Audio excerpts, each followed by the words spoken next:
C'est l'affaire la plus horrible en France de ces dernières décennies. Le nom de Joël Le Skwarneck restera à jamais associé à l'horreur. Un chirurgien respecté, un prédateur silencieux et des centaines d'enfants victimes de l'indifférence. Comment une personne peut-elle agir aussi longtemps sans s'inquiéter? Que révèlent ces sombres carnets? Et surtout, pourquoi personne ne dit rien? Dans cette vidéo, nous suivons cette affaire importante depuis les premières accusations jusqu'au procès historique en 2025, une enquête à ne pas manquer. Abonnez-vous dès maintenant à notre chaîne pour ne manquer aucune enquête exclusive, likez cette vidéo pour soutenir notre travail et surtout, laissez un commentaire. Que pensez-vous de cette affaire? Faites-vous confiance à nos institutions? Regardez la vidéo complète. Ce que vous êtes sur le point de découvrir vous fera frissonner. Le chirurgien, l'hôpital et l'ombre du soupçon. Pendant plus d'une décennie, Joël Le Skwarneck, un chirurgien respecté, opère au sein de plusieurs établissements hospitaliers en France. Pour les patients, comme pour ses collègues, il incarne le médecin modèle, discret, méthodique, compétent. Mais derrière cette façade irréprochable se cache une des affaires de pédocriminalité les plus effroyables de l'histoire judiciaire française. C'est dans un petit hôpital de Jonzac, en Charente-Maritime, que l'inimaginable finit par être révélé au grand jour. Tout commence en avril 2017, lorsque la famille d'une fillette de 6 ans décide de porter plainte.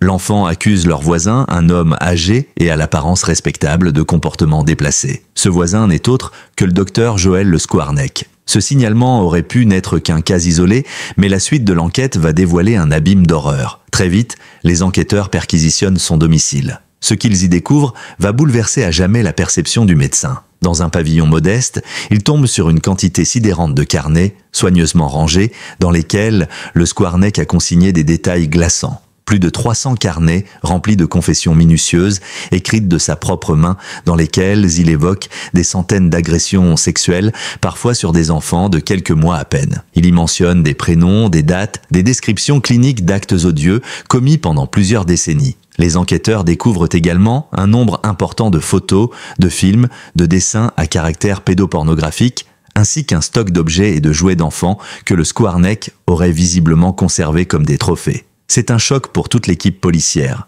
Et ce n'est que le début. Très rapidement, les autorités prennent conscience de l'ampleur potentielle de cette affaire. Car les notes du chirurgien, malgré leur caractère partiellement codé, semblent désigner des victimes bien réelles. Certaines sont nommées, d'autres identifiables à travers des indices. Lieux, liens familiaux, circonstances d'hospitalisation. Les premières vérifications permettent d'identifier une cinquantaine de potentielles victimes. Mais l'investigation, complexe et inédite par sa dimension, oblige les enquêteurs à revisiter chaque hôpital où Le Skwarneck a exercé depuis les années 1980. À Lorient, Vannes, Quimperlé, Loches, Jonzac, Rochefort, des témoignages affluent, certains anciens patients affirment se souvenir de gestes déplacés, de comportements troublants. En parallèle, un silence glaçant se fait jour, celui des institutions. Car plusieurs témoignages internes révèlent que certains collègues auraient évoqué des soupçons. Dès les années 1990, des rumeurs, des avertissements, jamais suivis des faits. À Loches, un rapport médical interne aurait même été établi, mais l'hôpital aurait préféré le faire disparaître.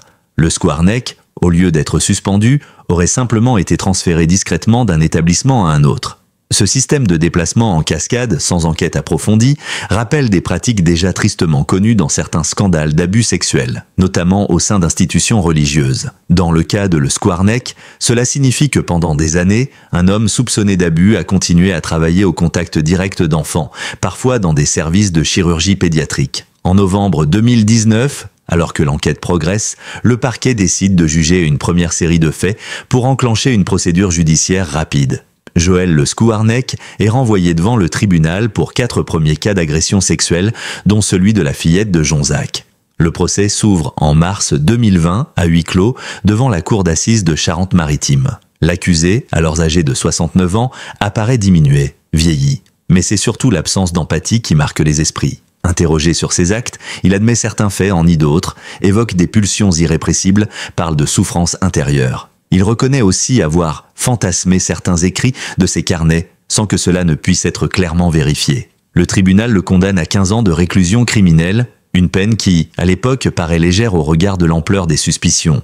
Car si seuls 4 cas sont jugés lors de ce premier procès, le parquet annonce que plus de 350 plaintes supplémentaires sont en cours d'analyse. Des dizaines d'enfants, devenus adultes, revivent de leur traumatisme pour raconter ce qu'ils ont vécu ou tenter d'oublier pendant des années. Certains témoignent d'abus lors d'examens médicaux, d'autres racontent des consultations sans présence d'infirmiers, parfois sans le consentement des parents. L'affaire Le Skwarneck devient un choc national. Les médias s'en emparent, les familles s'interrogent, les institutions se défendent de maladroitement. Comment un tel monstre a-t-il pu agir si longtemps, dans l'ombre, sans que personne n'intervienne? C'est cette question centrale qui va traverser les années suivantes et qui pose les bases d'une enquête judiciaire et sociétale sans précédent en France.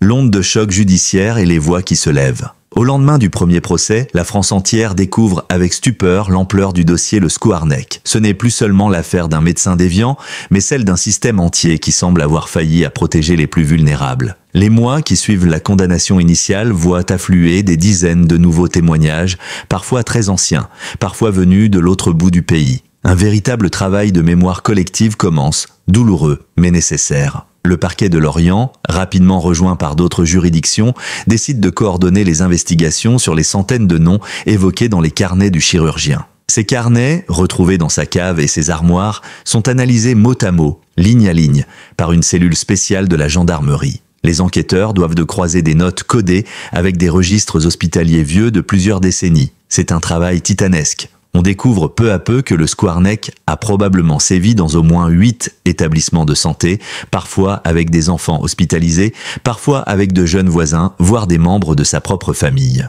Une nouvelle série d'auditions est menée, patients, proches, collègues, personnel administratif. Certains se souviennent de remarques déplacées, d'attitudes ambiguës, d'un médecin étrange à l'humour trouble, souvent seul. Mais ces témoignages sont hélas trop flous ou trop tardifs pour constituer des preuves tangibles. D'autres, en revanche, sont précis, accablants. On parle d'examens gynécologiques non justifiés sur de très jeunes filles, de gestes pratiqués sans gants, de situations où aucun tiers n'était présent. Une quinzaine de nouvelles victimes sont formellement identifiées en 2021, portant à plus de 340 le nombre de personnes potentiellement agressées. Le parquet étend alors l'enquête à une instruction tentaculaire, divisée en plusieurs volets. On découvre notamment que certaines agressions présumées auraient eu lieu dans les blocs opératoires, alors que les enfants étaient sous anesthésie. Ce fait glaçant remet en cause la confiance même dans les actes médicaux. Comment distinguer ce qui relevait du soin de ce qui relevait du crime quand le seul témoin était l'agresseur lui-même? Les familles des victimes s'organisent.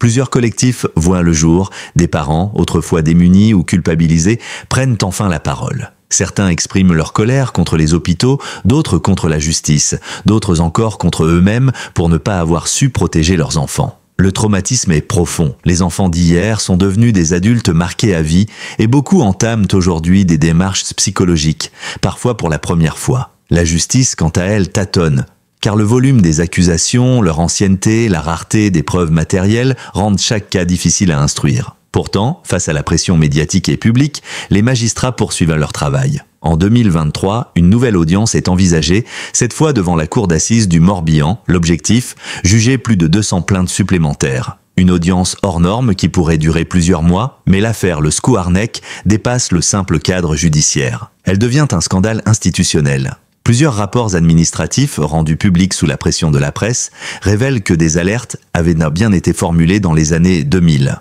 À l'hôpital de Vannes, notamment, une collègue infirmière aurait rédigé une note faisant état de comportements non professionnels du docteur à l'égard d'enfants. Cette note aurait été classée sans suite. À Loches, un médecin-chef aurait signalé des soupçons à la direction sans qu'aucune enquête interne ne soit lancée. À chaque fois, la même réaction, silence, transfert, oubli. Ces révélations provoquent un véritable séisme dans le monde médical.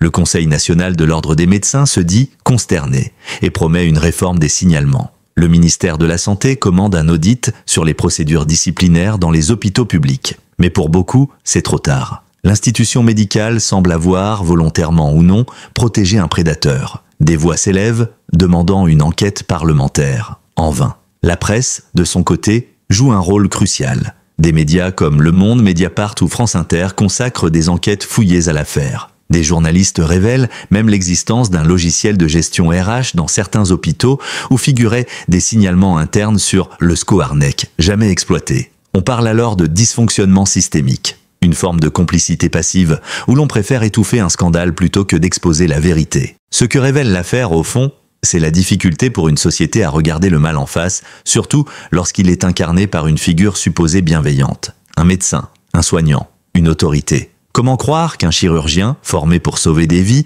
ait pu abuser de centaines d'enfants en toute impunité? Les victimes, elles, demandent de justice, reconnaissance, réparation. Beaucoup ne veulent plus se taire. Dans les médias, certains témoignent à visage découvert. D'autres préfèrent l'anonymat mais livrent des récits bouleversants. Toutes réclament la même chose, que l'horreur ne se reproduise plus. Et surtout, que l'État français assume ses responsabilités. Un procès historique et les cicatrices d'une nation. En cette année 2025, l'affaire Joël Le Scouarnec s'apprête à connaître un nouveau tournant. Après des années d'instruction, de recoupements fastidieux, d'analyses psychologiques et de plaintes additionnelles, un procès hors norme s'ouvre à Lorient. L'enjeu, juger plus de 300 victimes identifiées, dont les cas sont suffisamment étayés pour être présentés devant une cour d'assises. Jamais la justice française n'a eu à traiter un dossier de pédocriminalité d'une telle ampleur, dépassant même les plus sinistres précédents liés à l'Église ou à des réseaux clandestins. Le dispositif judiciaire est exceptionnel.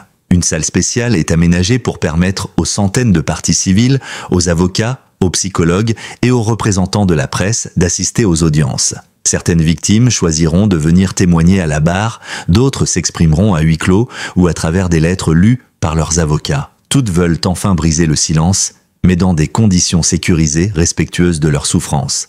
Face à elle, Joël Le Scouarnec apparaît comme une ombre. Désormais âgé, affaibli, presque effacé, il reste pourtant l'incarnation d'un mal sans visage, d'une duplicité glaçante. Interrogé, il alterne entre aveux partiels et déni, expliquant que nombre de ses écrits dans les carnets étaient imaginaires, des fantasmes d'hommes malades, mais jamais des crimes réels. Cette stratégie, visant à jeter le doute sur les récits de centaines de victimes, provoque la colère des familles. Les carnets parlent pourtant d'actes précis, commis dans des lieux réels, avec des noms, des âges, des descriptions médicales impossibles à inventer sans vécu. Les avocats des parties civiles dénoncent un système judiciaire trop lent. Des institutions hospitalières complices par leur inaction et réclament une peine exemplaire, la réclusion criminelle à perpétuité. Pour eux, Joël Le Scouarnec est un prédateur récidiviste, méthodique, manipulateur, qui n'a jamais exprimé de réelle contrition. Un homme qui, sous couvert de blouse blanche, a méthodiquement brisé des enfances pendant plus de 30 ans. Mais au-delà de l'individu, c'est l'État français tout entier qui se retrouve en accusation. De nombreux observateurs estiment que cette affaire aurait pu être stoppée dès les années 1990 si les alertes internes dans les hôpitaux n'avaient pas été ignorées ou dissimulées. Des rapports parlementaires sont demandés. Des commissions d'enquête sont proposées. Pour beaucoup, il ne s'agit pas seulement de juger un homme, mais un système, celui de l'omerta médicale, de la culture du silence, de la peur de faire scandale au détriment des victimes. Certaines figures politiques s'expriment. La ministre de la Santé promet une réforme du signalement obligatoire des abus dans les établissements médicaux. Le ministre de la Justice reconnaît la lenteur de la réponse judiciaire. Mais les associations de victimes restent sceptiques. Elles rappellent que trop souvent, les institutions promettent des changements sans que ceux-ci se traduisent dans les faits. L'affaire Le Scouarnec devient aussi un sujet médiatique de société. Des documentaires sont réalisés, des livres publiés, des émissions spéciales diffusées. Sur les réseaux sociaux, de nombreux anonymes témoignent de souvenirs douloureux liés à des examens médicaux de leur enfance, relançant la réflexion nationale sur les abus de pouvoir dans le milieu de la santé. Dans les écoles de médecine, certains enseignants prennent désormais l'affaire comme cas d'école. Comment reconnaître les signaux faibles? Quelle posture éthique adopter face à des soupçons? Comment dénoncer sans mettre en péril sa propre carrière? Des modules entiers sont désormais consacrés à la lutte contre les violences sexuelles en milieu médical, preuve que cette affaire a marqué un avant et un après. Mais pour les victimes, la reconnaissance judiciaire, même essentielle, ne suffit pas à effacer les séquelles. Beaucoup souffrent de troubles post-traumatiques, de dépression, d'addiction. Certains n'ont jamais pu construire une vie affective ou professionnelle stable. D'autres encore ont coupé les ponts avec leur famille, incapables de se reconstruire dans un monde qui les a trahis si tôt. Des collectifs réclament aujourd'hui la création d'un fonds national d'indemnisation similaire à ceux créés pour les victimes de terrorisme ou de l'amiante. L'idée serait d'accompagner les survivants dans leur reconstruction, non seulement financière, mais surtout psychologique et sociale. Plusieurs élus soutiennent cette initiative, encore à l'étude. En parallèle, des projets de mémorial voient le jour. À Jonzac, là où tout a commencé, une stèle en hommage aux victimes est en discussion. Certains souhaitent également la mise en place d'un centre de ressources pour la prévention des violences sexuelles en milieu médical, en mémoire des enfants brisés par le silence et l'inaction, car au fond, ce que révèle tragiquement l'affaire Le Scouarnec, c'est l'échec collectif à protéger les plus fragiles. Un échec qui ne doit pas seulement être reconnu, mais qui doit devenir le point de départ d'une transformation profonde de nos institutions. de nos mentalités, de notre rapport au pouvoir médical. Ce procès restera comme un tournant judiciaire et sociétal. Il n'effacera pas les souffrances, il ne réparera pas les enfances volées. Mais il peut, peut-être, offrir un début de réponse à cette question terrible que tout un pays se pose encore. Comment un homme a-t-il pu, si longtemps, faire du mal dans l'indifférence générale? Merci du fond du cœur d'avoir regardé cette vidéo. Si cette affaire vous a ému, choqué ou tout simplement interpellé, n'hésitez pas à partager votre opinion dans la section commentaires. Chaque mot compte, chaque témoignage est précieux. Et surtout, si vous n'êtes pas abonné à la chaîne, abonnez-vous maintenant. C'est simple, gratuit, et cela vous aide à ne jamais manquer aucune vidéo à venir. Chaque abonnement est pour moi une véritable motivation.